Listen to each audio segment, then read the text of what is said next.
Hi there and welcome back to my channel. This is Sean, the Honest Book Reviewer. This video is all about covers, my favourite covers for books I've read during April, May and June. Every 3 months I do a simple video. Then at year's end I'll have a grand final video.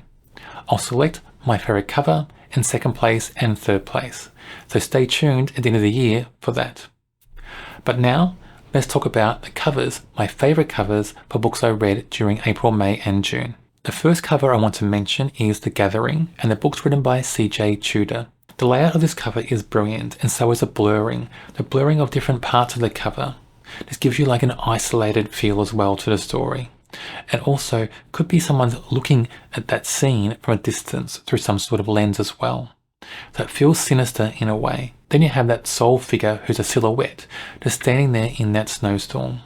It makes you think straight away isolation, possibly danger. It makes you wonder who that silhouette is. Is that the danger, or is it someone who's friendly who's in danger? But the colour choice on this cover is so clever. The reds, the whites, the blacks. Those three colours combined just help this feel sinister as well. And I like the font. I like the font in the title. It's well chosen, well done. The whole structure, everything about this cover is so well done, cleverly done, and I think very carefully put together. The Night in the Library, written by Eva Durick. I like this cover a lot. It's very effective. That keyhole, so you're forced to look through a keyhole, and the room you're looking into has books on shelves and a candle, and there's blood in that keyhole. So straight away you're wondering what's going on. Is somebody locked in that room, or are you locked in the room looking into that room with the books? Is there danger? Where is the danger? In that candlelight, does that mean there's no lights? Are all the lights out? Have they lit candles to get light? What's going on in that scene? It just feels sinister, but it makes you also ask so many questions. What is this book about? I mean, you think in that room, it was a locked room, and maybe the library. But are you looking in on somebody? And why are they there in the first place? So many questions when you see that cover. But the image alone, it feels sinister. It feels very closed in. It feels dark. It feels like there's trouble. There's trouble brewing for somebody in that scene. Very effective, very powerful. I like the cover a lot. The Book of Doors, written by Gareth Brown. I like the structure of this cover a lot and the colour choice.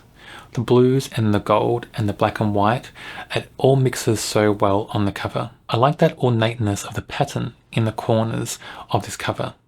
It makes this feel old worldly.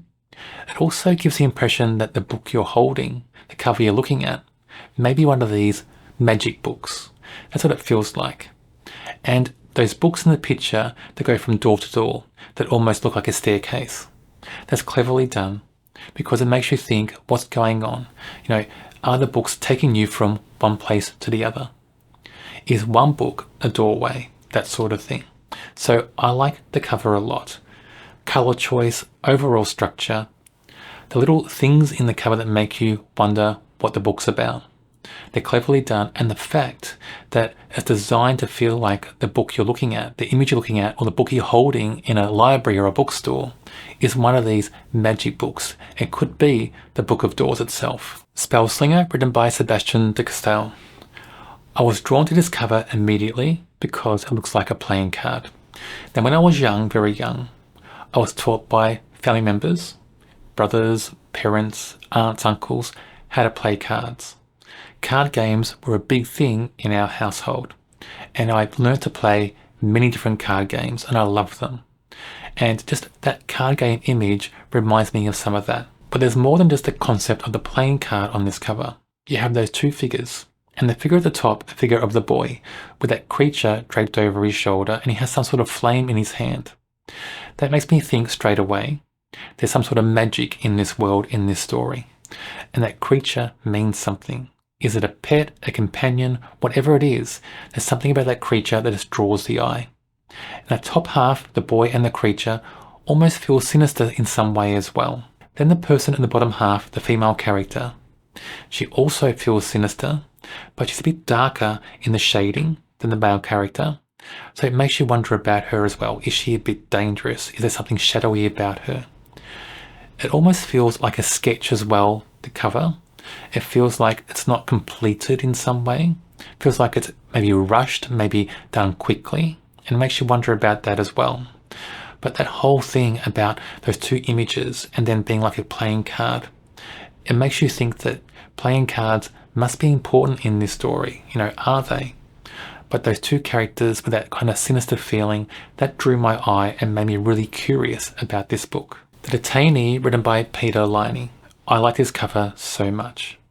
The colour choice is clever. It's only got a few different colours on different shades. We have this lone figure. We have a satellite in orbit with some light or something coming down. We have mist. We have haze. And this feels like a desolate environment as well. It speaks of isolation, possible danger.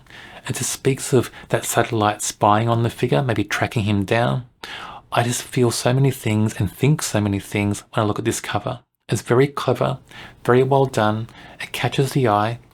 I think whoever made this cover just chose those colors so carefully and said, I want to stick to a very simple kind of palette choice and just make the most of that and have different shades and just the positioning of the objects on the cover, that person, the satellite, that will draw the eye more and make you think more than everything else, the big space in the cover. So I like the way it's constructed. I like the font as well. The font's a bit futuristic. It makes you think it's going to be in the future in the story, a bit sci-fi. Everything on the cover I think makes sense, chosen for a reason, and very well done. A Curious Beginning, written by Deanna Raybourn. The cover for the version of the book I had was just amazing. It looks like a work of art, not just a cover on a book. It looks like a painting that should be in a gallery somewhere or a museum. That's what it looks like to me. You have this lone woman on a street and immediately it's set in a historical setting. The street with the buildings next to her, it's a narrow street with tallish buildings. It feels closed in. You wonder, is she heading somewhere? Is she in a hurry? Is she in danger? What's going on? What's she doing by herself in this setting? I think all those things with this cover, but most of all, I just think it looks like an art piece. It looks like a work of art that should be in a gallery or a museum. It looks so carefully done, and I just love the whole picture. That drew my eye to the book, actually. There are two reasons I wanted to read this. I heard about the books on a podcast, but when I saw the cover of this book, I just thought the cover was so well done, so perfect.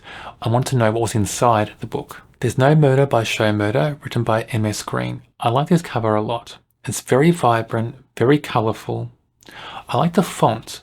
The font of the title just looks to me like the font on a billboard or a poster board somewhere for a production. You have a building that looks like a theatre to me, so you wonder about the setting in the book. You have a cat in the foreground playing with tickets, so you think, okay, a cat's going to be in the book somewhere. And when you look at the cover, because of the colour and the way it's done, it makes you think fun, vibrancy. That's what I get anyway. And cozy mystery books are that. So for me, knowing it's a cozy mystery and seeing the cover, I think this is going to be a book I'm going to enjoy.